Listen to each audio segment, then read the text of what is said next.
নমস্কার, আমি মৌসুমি চলে আসলাম তোমাদের সামনে আজও একটা ছোট্ট মিনি ব্লগ নিয়ে। তোমরা সম্পূর্ণ আমার ব্লগটা কন্টিনিউ দেখতে থাকো, স্কিপ না করে।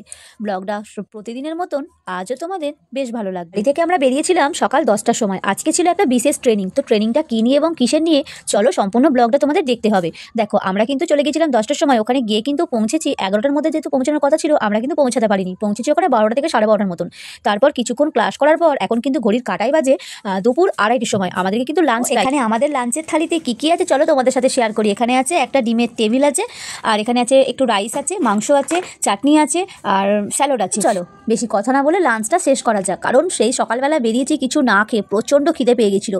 তারপর এখানে দেখো আমরা কিন্তু সবাই মিলে বসে পড়েছিলাম লাঞ্চ খাওয়ার জন্য। তো আমরা এখানে কিন্তু খাওয়া দাওয়ার পর এখন কিন্তু দুপুর ঠিক বাজে 3টে থেকে 3:30টার মতন হবে।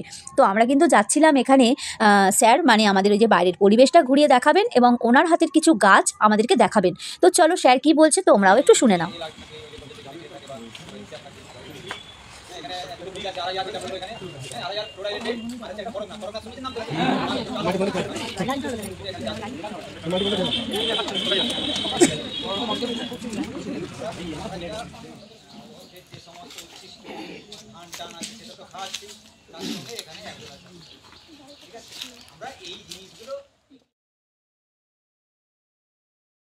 দিয়ে দেওয়া যায় দু চারটে, যদি আমরা ওই যেগুলোতে বললাম যে ডাল জাতীয় কিছু জিনিস, হ্যাঁ 2-4টে দিয়ে দেওয়া, তাহলে কি হবে প্রোটিনের পরিমাণটা মোটামুটি পূরণ হয়ে যায়।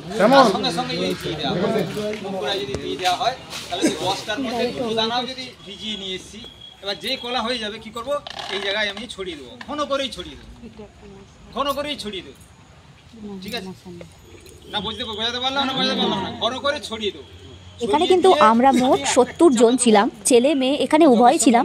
সেই 70 জনই কিন্তু আমরা স্যারের কথা শুনছিলাম এবং স্যার এত সুন্দরভাবে বোঝাচ্ছিলেন, সত্যি খুব সুন্দরভাবে বোঝাচ্ছিলেন এবং শুনতে সত্যি খুব ভালো লাগছিল। আমরা যেরকম ক্লাসরুমেও স্যার যখন পড়াতো, ম্যাডাম যখন পড়াতো, আমরা সত্যি খুব মনোযোগ দিয়ে পড়াশোনাগুলো শুনতাম।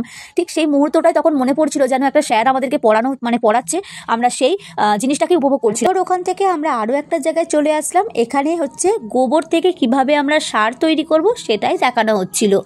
ওখানেও স্যার কিছু কথা বলছিলেন। তারপরে ওখান থেকে আমরা বেরিয়ে পড়লাম। ওখানকার বাইরের একটা ব্যাকগ্রাউন্ড জাস্ট অসাধারণ লাগছিল। তখন কিন্তু ঘড়ির কাঁটায় 4টে বাজেনি, 3:45টার মতন হবে। তো ওই জায়গাটা কিন্তু এত সুন্দর লাগছিল, চারিদিক সবুজ আর সবুজ। আমার তো বেশ ভালো লাগছিল। আর আমার তো এমনি বাগান বলো, সবুজ প্রকৃতি ভীষণ ভালো লাগে সত্যি। তারপর আমরা এখানে সবাই চলে এসেছিলাম। দেখো আমরা কিন্তু সবাই এসেছিলাম এখানে। আমরা কিন্তু মোট গিয়েছিলাম 5 জন। তো আমরা এখানে 5 জন ছিলাম এবং সেখানে সমস্তটাই সব কিছু দেখানো হচ্ছিল। এটা কি গাছ তোমরা একটু কমেন্ট করে বলো। তারপর দেখো সবাই কিন্তু ওই দিকে চলে গিয়েছিল, আর আমি এখানে সবুজটাকে একটু ঘুরিয়ে ঘুরিয়ে ভালো করে একটু রিলস ভিডিও করে নিচ্ছিলাম।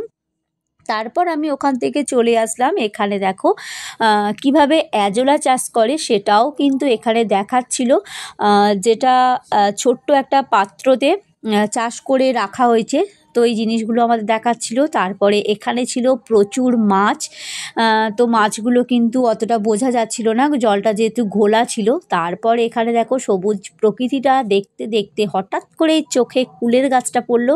অসংখ্য কুল হয়েছে গাছটাতে, প্রচুর কুল হয়েছে। গাছটার হাইটটা কিন্তু খুব একটা বড় নয়, কিন্তু একদম দেখো ঝাঁকড়া কুলের গাছ হয়েছে। তারপর এখানে একটা ছোট্ট সুন্দর অপূর্ব একটা ফুল। তারপরে চলে আসলাম একটা মাঠের মধ্যে দিয়ে। চারিদিকের কিন্তু পরিবেশটাই কিন্তু ছিল শুধু সবুজ সবুজ আর সবুজ। আর সবুজ কিন্তু দেখলে আমাদের চোখ, আমাদের মন দুটোই ভালো থাকে। তারপর চলে আসলাম আমরা কিন্তু সমস্ত বাইরে ব্যাকগ্রাউন্ড ঘুরে এবারে ভিতর দিকে যাচ্ছি, কারণ আমাদেরকে দেওয়া হবে হচ্ছে সার্টিফিকেট। নেওয়ার জন্যই এখানে বসে আছি।